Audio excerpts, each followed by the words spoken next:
मात्सर्य दोष से रहित व्यक्ति, मात्सर्य दोष किसको कहते हैं? बहुत सावधानी से सुनो। मात्सर्य दोष का मतलब होता है दूसरे के प्रति ईर्ष्या की भावना,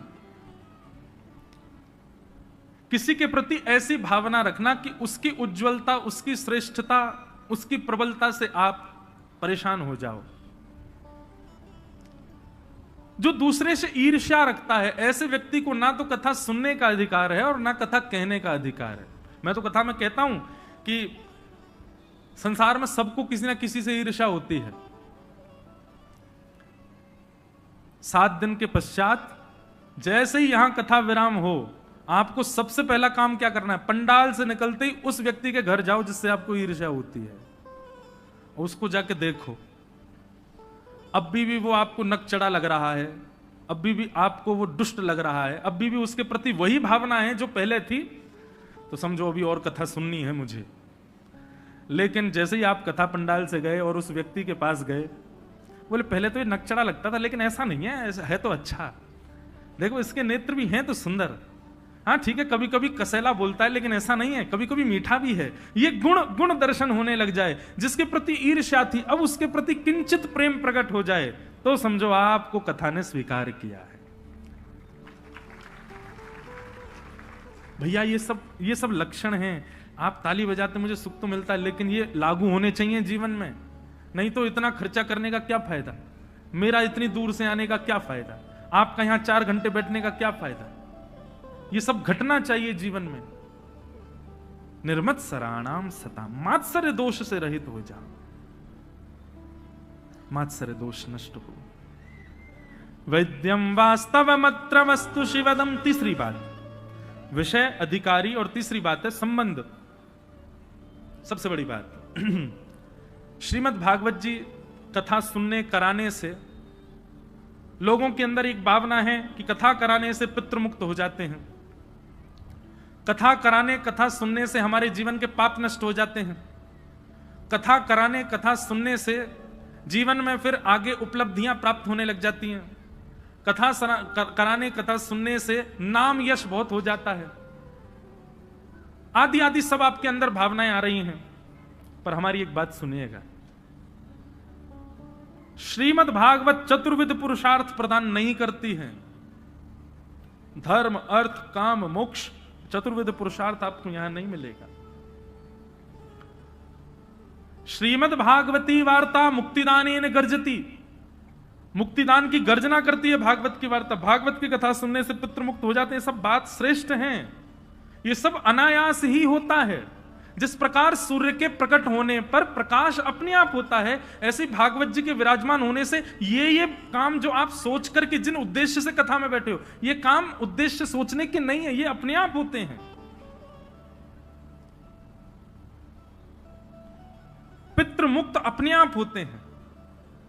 उस विचार को केंद्र में रख करके करने की आवश्यकता नहीं है, वो हो ही जाएंगे अपने आप। जीवन की सारी विषमता समता बन जाए, ये अपने आप होता है। इसी उद्देश्य से कथा कराने का कोई औचित्य नहीं है। जलेबी खाएंगे तो मुख में मिठास तो होगी, वो उसका स्वभाव है। ऐसे भागवत होने का ये स्वभाव है कि पितृ मुक्त हो जाते हैं। भागवत कराने का ये वहां का वातावरण ही ऐसा हो जाता है कि सब मुक्त हो जाते हैं, सब शुद्ध हो जाते हैं, सब पवित्र हो जाते हैं। तो आपने एक्स्ट्रा तो कुछ मांगा ही नहीं, जो अनायास ही होता है वही आप दोबारा मांग रहे हो। तो इसलिए इसके लिए कथा नहीं करानी है। कथा कराने के पीछे केवल एक उद्देश्य होना चाहिए, कृष्ण प्राप्ति करम सस्वत साधनम तद वदाधुना। कथा कराने के पीछे एक ही उद्देश्य होना चाहिए, क्या? कि ये प्राण जब निकलें, हमें नहीं पता कब निकलेंगे, पर ये प्राण जब निकलें उससे एक क्षण पहले ही सही, मृत्यु के बाद मुझे भगवत दर्शन नहीं करना है, मृत्यु के बाद मुझे ठाकुर जी का साक्षात्कार नहीं करना है। मैं कथा इसलिए सुन रहा हूं, मैं भक्ति मार्ग इसलिए अपना रहा हूं, मुझे जीवित अवस्था में ठाकुर जी को देखना है। जिस प्रकार भक्तिमती मीराबाई ने दर्शन किया, जिस प्रकार गोस्वामी तुलसीदास जी ने दर्शन किया, जिस प्रकार इन वैष्णवों ने दर्शन किया, वैसे ही मुझे भी अपनी जीवित अवस्था में दर्शन करना है। इस उद्देश्य से भागवत की कथा सुनो, इस उद्देश्य से भागवत की कथा में आओ।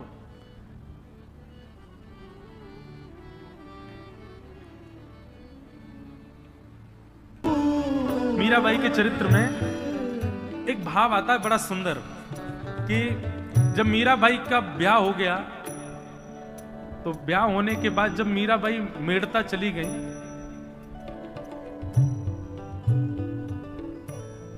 मेवाड़ चली गई राजा राणा जी के साथ, भोजराज, तो वहां पर बड़ी संतों की जमात आने लगी मीराबाई का दर्शन करने। तो एक दिन राणा जी ने संतों से पूछा, बोले आप लोग मंदिर नहीं जाते, मीराबाई को देखने क्यों खड़े रहते हो? अरे भाई वो गृहस्थ आश्रमी है, एक पतिव्रता नारी है, एक पत्नी व्रत में भी हूं, वो पारिवारिक एक नारी है, और इस प्रकार एक पारिवारिक कन्या नारी का दर्शन करने की अभिलाषा ये शोभाजनक तो नहीं लगता है। आप लोग सब यहीं खड़े रहते हैं। जो कमरा था मीराबाई का, उसकी खिड़की के नीचे हजारों की तादाद में संत महापुरुष खड़े रहते, बस उसी खिड़की की ओर देखते रहते थे। तो बहुत सुंदर भाव है कि प्रश्न किया कि आप मीराबाई को क्यों देखते हैं? संतों से पूछा, बहुत ध्यान से सुनिए। मीराबाई के दर्शन की अभिलाषा आपके चित्त में क्यों होती है? ये एक शोभाजनक बात तो नहीं लगती कि आप एक विवाहिता कन्या नारी को देखने के लिए आते हैं? तो संतों का जो उत्तर था ना, राणा जी के नेत्र सजल हो गए। संत कहते हैं, बोले 2-3 कारण हैं मीराबाई को देखने के। बोले पहला कारण, मंदिर में विराजमान ठाकुर जी को देखने के बाद एक बार को चित्त में यह भाव आती है, चलो दर्शन हो गए, अब बाहर चलो। पर मीराबाई को जब हम देखते हैं ना, तो मीराबाई नहीं दिखती हमको। मीराबाई का एक क्षण दर्शन करने के बाद नेत्र बंद हो जाते हैं और अखंड समाधि ठाकुर जी के दर्शन की हमारी लग जाती है। मीराबाई के दर्शन मात्र से हमारे नेत्र बंद होकर अखंडता ठाकुर जी के दर्शन की प्राप्त हो जाती है। कहां हम नेत्र खोल के मंदिर में दर्शन करते हैं, चंद मिनट बाद लगता है अब चलो दर्शन हो गए, पर मीराबाई के दर्शन के बाद वो अखंडता आ जाती है। ठाकुर जी के दर्शन में ऐसी रुचि बढ़ती है कि फिर कोई और इच्छा ही नहीं होती। दूसरे संत ने कहा, बोले सामान्य नारियों को देखने के बाद में सांसारिक इच्छा प्रकट हो सकती है, पर हम आपको सत्य बताते हैं, कभी हमारी दृष्टि से देखो, मीराबाई को देखने के बाद तो हृदय का सबसे बड़ा रोग जो काम है ना, वो भी नष्ट हो जाता है। उनका सौंदर्य, वो सुंदर है, उनके नेत्र भी सुंदर है, उनका रूप भी अति अद्भुत है, पर मीराबाई के सौंदर्य को देखने के उपरांत कोई सांसारिक कामना नहीं, बल्कि किसी के चित्त में यदि सांसारिक कामना होगी भी ना, तो मीराबाई को देख के वो कामना नष्ट हो जाती है। ऐसा मीराबाई का स्वरूप है। अरे हम संत महापुरुष तो उनको देख करके अपने विकारों को नष्ट करते हैं, ठाकुर जी की अखंडता का अनुभव करते हैं। बंधुओं, एक और ये बात है कि वैष्णव का स्वरूप कैसा हो जाता है, उसको देखने के बाद में फिर सांसारिक कोई इच्छा सामने वाले के चित्त में नहीं रहती। जिसको देख करके ठाकुर जी प्रिय लगने लग जाए, समझ जाना ये वैष्णव है। जिसको देख करके वृंदावन की याद आ जाए, जिसको देख करके ठाकुर जी की याद आ जाए, समझ जाना ये वैष्णव है।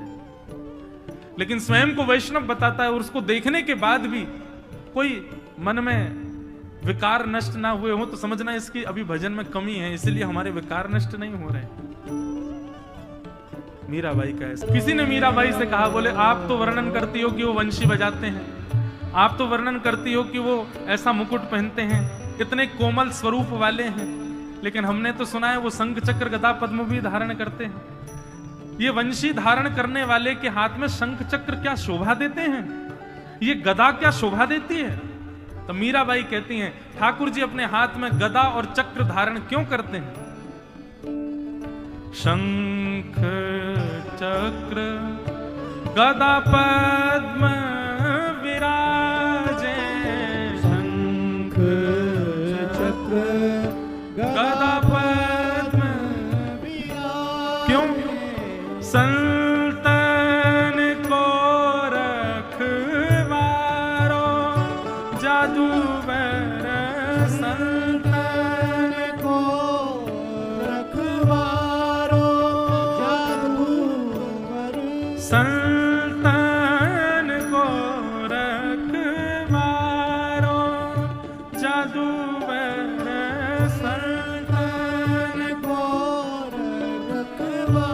की रक्षा के लिए शंख चक्र धारण किए। लागत है मोहे प्यारो जादू, लागत है मोहे प्यारो। एक सुंदर भाव। ठाकुर जी शंख चक्र गदा पद्म क्यों धारण करते हैं, उसके पीछे एक कारण और है। शंख चक्र और फिर दूसरी दो भुजाओं में गदा और पद्म, ये ठाकुर जी 4 आयुध धारण करके क्यों रखते हैं? भाई कोई विशेष व्यक्ति जब आता है ना, कोई विशिष्ट व्यक्ति जब चलता है, तो उसकी रक्षा सुरक्षा के लिए आगे पीछे कुछ पहरेदार चलते हैं, और पहरेदार और रक्षा कर्मी सुरक्षा कर्मी पूरा नाका बना करके चलते हैं कि कोई इनका स्पर्श ना कर ले। हमारे संत जन वर्णन करते हैं, बोले ठाकुर जी के वक्ष में श्री जी विराजमान है, ठाकुर जी के वक्ष में किशोरी जी विराजमान है, और किशोरी जी विराजमान है तो किशोरी जी की रक्षा के लिए मानो जिस प्रकार कोई प्रधानमंत्री राष्ट्रपति के साथ में सिक्योरिटी चलती है, ऐसी किशोरी जी के लिए 4 हाथों में ठाकुर जी मानो पूरे आयुध लेकर के किशोरी जी की रक्षा करते हुए चलते हैं। जब कभी 2 भुज ठाकुर जी का दर्शन करो तो समझना नंद नंदन कृष्ण हैं, और जब चतुर्भुज ठाकुर जी का दर्शन करो तो समझना कि राधावर कृष्ण हैं, किशोरी जी की रक्षा के लिए खड़े। ये राधावर कृष्ण है। मैं तो द्वारिका जाता हूं, द्वारिका में तो रुक्मणी रमण भगवान है, लेकिन वहां के पुजारियों से मेरी नोक झोंक हो जाती, मैंने रुक्मणी रमण नहीं है, ये तो राधा रमण ही है। बोले कैसे 4 भुजा वाले हैं, ये राधा रमण कैसे? मैंने कि ये 4 भुजाओं में आयुध इन्होंने बीच में विराजमान श्री जी की रक्षा के लिए धारण कर रखे हैं। Z plus security Thakur ji ने धारण करी है, श्री जी हैं चित्त में, उनके लिए 4 भुजा धारण करके खड़े। बोलो चतुर्भुज भगवान की जय। इसको अन्यथा मत लीजिएगा। मुझे कभी कभी ईर्ष्या हो जाती है इन भक्तों से, इनको मिल गए, इन पर अनुग्रह किया, हम पे कब करेंगे ठाकुर जी? और ये ईर्ष्या बुरी नहीं है। अगर ऐसी भावना चित्त में आ जाए, अरे मीराबाई को मिल गए हमको क्यों नहीं मिल रहे, सूरदास को मिल गए हमको क्यों नहीं मिल रहे, हमें क्या कमी? अरे जब सूरदास आदियों के पद सुनेंगे तो वे भी कभी कभी कहते हैं, बोले भक्त उबारो, प्रहलाद उबारो, ध्रुव उबारो, गजेंद्र उबारो, अब आई हमारी बारी जी, अब हमारी बारी है। अब हम भी यही कहते हैं, मीराबाई उबार दी आपने, सूरदास उबार दिए, गोस्वामी तुलसीदास जी पे कृपा कर दी ना, तब हमारी बारी है, अब हमको उबारो। गजराज तारो तेने आवने को, जावने को, खावने पकावने को मीराबाई तारी है। नरसिंह मेहता को तारो वही वार संवारने को, वेदन सुनावने को जय देव तारो है। हे नाथ, गजराज तारो तेने आवने को, जावने को। बहुत सुंदर पंक्ति है। आपने गजेंद्र को क्यों तारा? इसको कहते हैं व्याज स्तुति। क्या कहते हैं? जोर से बोलो। व्याज स्तुति का मतलब क्या होता है? नोचते हुए स्तुति करना। ठाकुर जी को छेड़ते हुए स्तुति करना। ऐसे करते हैं ना हम लोग कई बार। हाँ, पिताजी से कहते हैं आपको तो वही ज्यादा प्यारा है, मैं तो प्यारा हूं नहीं। इस प्रकार हम पिताजी से कभी कहें, मां से कभी कहें। इस प्रकार भक्त ठाकुर जी से क्या कहते हैं? बोले आपने गजेंद्र को क्यों उबारा? तब कह रहे हैं गजराज तारो तेने आवने को, जावने को। बोले आपको सवारी करनी थी उसकी, आपको लगा बढ़िया गाड़ी मिल जाएगी, हाथी, इसको उबार दो। आपने उसकी रक्षा कर दी, वैकुंठ ले गए, उस पर बैठ के घूमते हो आप पूरे दिन। मतलब आपका कोई ना कोई काम जब बनता है तभी आप कृपा करते हो, बिना काम के आप कृपा नहीं करते। और अपना नाम रख दिया कृपालु, भक्त वत्सल कृपालु। आप बिल्कुल भक्त वत्सल कृपालु नहीं हो। ठाकुर जी से ऐसे नोक झोंक करते हुए भक्त कहता है गजराज तारो तेने आवने को, जावने को। आपने आने जाने के लिए गजेंद्र को तारा, और खावने पकावने को मीराबाई तारी है। वैकुंठ के रसोईया आजकल बढ़िया भोजन नहीं बना रहे थे, तो आपको बड़ी लगी क्या करें, कोई बढ़िया भोजन होना चाहिए। तो आपने देखा भारत में सबसे बढ़िया भोजन कौन बना? मारवाड़ी बहुत बढ़िया भोजन बनाते हैं, राजस्थान के लोग बहुत अच्छा प्रसाद बनाते हैं। सोई महाराज आपने मेवाड़ की, मेड़ता की मीराबाई को चुन लिया। बोले हाँ चलो ठीक है, थोड़ा बहुत भोजन खाती, इसको तार दो। क्या करेगी? वैकुंठ में आके बढ़िया बढ़िया रोटी बनाएगी। अब हम तो मध्य प्रदेश में बैठे हैं, लेकिन मारवाड़ी लोग क्या बढ़िया भोजन पाते हैं, एक से एक सामग्री बनती है उनके यहाँ, ऐसी ऐसी सामग्री की सुने ही नहीं हो नाम। बोले आपने भोजन करने के लिए, बढ़िया बढ़िया भोजन पाने के लिए मीराबाई को तारा, और गजराज तारो तेने आवने को, जावने को, खावने पकावने को मीराबाई तारी है। नरसिंह मेहता को तारो वहीवार सवारने को। नरसिंह मेहता को क्यों तारा? बोले बहुत दान दक्षिणा चढ़ती है मंदिरों में, तो एक वो भी होना चाहिए, मुनि हिसाब किताब रखे, कहां कितना चढ़ रहा है, पूरी लेखा जोखा रखे। आप तो पूरे दिन यूं ही खड़े रहते हो, आपका ध्यान तो जाता नहीं कौन कितने चढ़ा रहा है, तो एक व्यक्ति मुनि में रहना चाहिए ना, दिखता रहे, आपका सारा व्यापार संभाले। नरसिंह मेहता को तारो वहीवार सवारने को, और वेदन सुनावने को जयदेव तारो है। जयदेव महाप्रभु, महाकवि जयदेव बहुत सुंदर सुंदर रचनाएं सुनाते थे, इसलिए आपने उनको तार दिया ताकि वो बैठ करके आपको सुंदर सुंदर रचनाएं सुनाया करें, वेद सुनाया करें। ठाकुर जी आप निष्काम किसी को नहीं तारते हो, सबसे आपकी कोई ना कोई चीज पूरी होती है। और रैदास तारो तेने चामड़ा मधावने को। बोले रैदास को क्यों तारा? बोले वो जूती बनाने का काम करते, बढ़िया बढ़िया सुंदर जूती बना बना के आपको पहनाएंगे, कभी पादुका बना के पहना देंगे, कभी सुंदर आपके लिए कुछ ना कुछ। सबसे देखो ठाकुर जी आप भी कम, आपके अंदर भी निष्काम नहीं है, आप भी कामना से ही भक्तों को तारते हो। ठाकुर जी बोले ऐसी बात नहीं है। तो बोले ठीक है, तो फिर एक काम करो। बोले क्या? मुझे तार के दिखाओ, क्योंकि मुझे कुछ नहीं आता, मैं आपके किसी काम का नहीं हूं, मुझे तार के दिखाओ। मोहे तारो वा मैं आपकी भलाई है, मुझे कुछ नहीं आता। रोटी बनवाओगे तो श्रीलंका का नक्शा बना दूंगा, सब्जी बनवाओगे तो क्या बने कुछ समझ नहीं आएगा, वस्त्र बनवाने को कह दोगे तो नाथ चित्रे बना दूंगा, श्रृंगार करने को कह दोगे तो पता नहीं क्या से क्या आपको बना दूंगा। मैं आपके किसी काम का नहीं हूं, मैं तो पैर पे पैर धरे पड़ा रहता हूं, महा आलसी जीव हूं, मुझे तारो। अगर मुझे आपने तार दिया तो मैं कहूंगा कि हां आप निष्काम भक्त वत्सल हो। ऐसी जिद आई कभी मन में? ऐसी जिद कभी हुई मन में ना? हाँ, ऐसी भावना आवे। अभी नासिक में केवट का प्रसंग कह रहा था मैं। केवट क्या करता है? सब जिद से करवा लेता है ठाकुर जी से। ठाकुर जी को बैठा करके नौका में ले जाता है पल्ली पार, और जैसे ही पहुंचने वाले होते नौका घुमा देता है, फिर घुमा के ले जाता है, जैसे ही पहुंचने फिर घुमा देता है, बीच में घुमा रहा है, इधर से उधर इधर से उधर।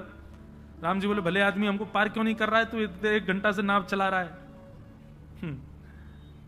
केवट बोला इतने में ही थक गए आप, और आप जो हम लोगों को 84 लाख में घुमाते रहते हो, कभी छिपकली बनाते हो, कभी चींटी बनाते हो, कुकर बनाते, सूकर बनाते, दया आती है आपको हम पे जरा भी? 84 लाख में पूरा, जब तक 84 लाख का फेर नहीं हो जाए तब जाके हमको मानव बनाते हो, और यहाँ 4 फेरे में ही हार गए। कम से कम 84 तक तो रुको। राम जी के नेत्र सजल हो गए। तो बंधु ये मुझे ऐसी वाली भक्ति बड़ी प्रिय लगती है वैष्णवों की, जो ठाकुर जी से ऐंठ करके, ऐंठना समझते हैं? ऐंठ करके मतलब थोड़े जो है हमारे ब्रज के एक सवैया है, हम श्री राधे जू के बल अभिमानी। हमको किसका अभिमान है? बोले किशोरी जी के बल का अभिमान है हमको।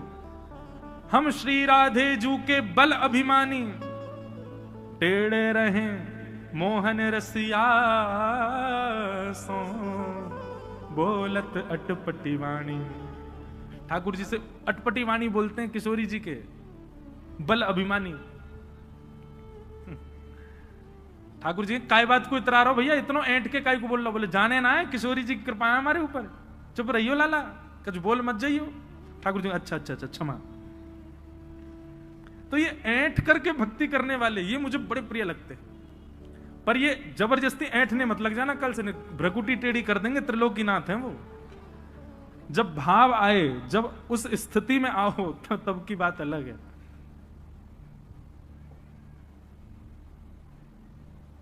तो वैद्यम वास्तव मत्र वस्तु सिद्ध। तो ये जो चाहिए ना, भक्ति में थोड़ी ऐंठ आ जाए, किसी को भक्ति में लाड़ प्यार की भक्ति करनी है, किसी को भक्ति में प्रियतम की भक्ति करनी है, किसी को भक्ति में सख्य की भक्ति। ये सारे भक्ति के लक्षण, इनकी कामना से भागवत की कथा सुनो। वैद्यम वास्तव मत्र वस्तु शिवदम, ठाकुर जी की भक्ति करने के लिए भागवत की कथा है। ये मुक्ति उक्ति प्राप्त करने के लिए भागवत की कथा नहीं है। हमें मुक्ति मिले इस कामना से कथा मत सुनिए। मुक्ति मिलेगी, क्या मिल जाएगा? हमको क्या पता कि हम कहां जाएंगे मृत्यु के बाद? हमको केवल इतना पता है जब तक हम जीवित हैं जो हमने किया वो हमको पता, मृत्यु के बाद किसी का कोई पता नहीं होता। इसलिए भाई भगवत मिलन की कामना अभी की रखो, अभी मिलना है। और वो कामना आपकी पूर्ण केवल एक स्थान कर सकता है, वो है ये प्रांगण, भागवत का प्रांगण। भागवत जी से प्रार्थना करो, श्री भागवत जी अनुग्रह करेंगी, ये कृपा करेंगी तो ठाकुर जी प्राप्त होते हैं, ठाकुर जी अनुग्रह करते हैं। निर्मत सराणाम सताम वैद्यम वास्तव मत्र वस्तु शिवदम, ठाकुर जी से आपका संबंध करा देगी। और भागवत जी कैसा संबंध कराएगी? यहां डंके की चोट पर व्यास जी शब्द लिखते हैं शिवदम। शिव का मतलब क्या होता है? कल्याण। और शिवदम यानी कि कल्याणकारी। ठाकुर जी से आपका संबंध ऐसा नहीं कराएंगे भागवत जी की आप तड़पते रह जाओ, रोते रह जाओ, नहीं, कल्याणकारी संबंध कराएंगी। ठाकुर जी आपके हो जाएंगे पूर्ण रूपेण। ऐसा संबंध भागवत जी आपका ठाकुर जी से कराएंगे। वैद्यम वास्तव मत्र वस्तु शिवदम तापत्रयोन्मूलनम। एक सेठ जी ऐसे कथा सुनी महाराज, उनको निमंत्रण दिया गया कि आप कथा में आओ। बहुत सत्य घटना सुना रहे हैं, ध्यान से सुनना। 4 दिन तक तो आए नहीं, और नगर सेठ थे बहुत बड़े पैसा वाले। 4 दिन तक तो आए नहीं, 4 दिन बाद बड़े अदब में आए और ये कह के आए मैं 10 मिनट बैठूंगा बस कथा में। 10 मिनट के लिए कथा में आए। कथा में आकर के बैठे, आरती में पूरी जनता खड़ी हो गई, वो बैठे ही रहे। क्यों? चित्त वृत्ति कहीं और चली गई, नेत्रों से अविरल अश्रुधार गिर रहे थे। और स्थिति यह हुई कि 10 मिनट के लिए आए, पूरी कथा में बैठे रहे। अगले दिन कथा सुनने आए, पूरी कथा बैठ करके रात भर वहीं बैठे रहे। तीसरे दिन तो यह स्थिति हुई, अपनी फैक्ट्री वगैरह सब बच्चों को दान करके और वृंदावन चले गए तुरंत। जिन जिन ने ताली बजाई है उनको सबको ठाकुर जी देख रहे हैं। रुको, जितना आप लोगों को सुख हुआ इस बात को सुन के, ठाकुर जी कहेंगे ठीक है भैया, सबके व्यापार ढूंढो क्या क्या है इनके। ये सुनने में बड़ी सहज लग रही है बात, लेकिन इसका अर्थ यही है, तब कथामृतम तप्त जीवनम। देखो भैया, ठाकुर जी जब हाथ पकड़ते हैं ना तो सब जगह से आपका हाथ छुड़वा देते हैं। लोक लाज मर्याद सब जगह से आप निवृत्त हो जाओगे, किसी के लायक नहीं रह पाओगे। ठाकुर जी के लायक बन गए तो फिर किसी के लायक नहीं रहोगे, पर ठाकुर जी के लायक ही रहोगे बस, और किसी के लायक नहीं रह पाओगे। इसलिए हम तो पहले ही कह रहे हैं भैया सावधान, अभी भी समय है, लौट जाओ, मत चलो इस भक्ति के मार्ग पे। हाँ, पहले ही कह रहे हैं, क्योंकि अगर यहां चले तो फिर इस जिम्मेवारी को लेकर के चलना, अपने मन को पहले ही समझा के चलना कि फिर संसार के नहीं रह पाओगे, फिर संसार के नहीं हो पाओगे।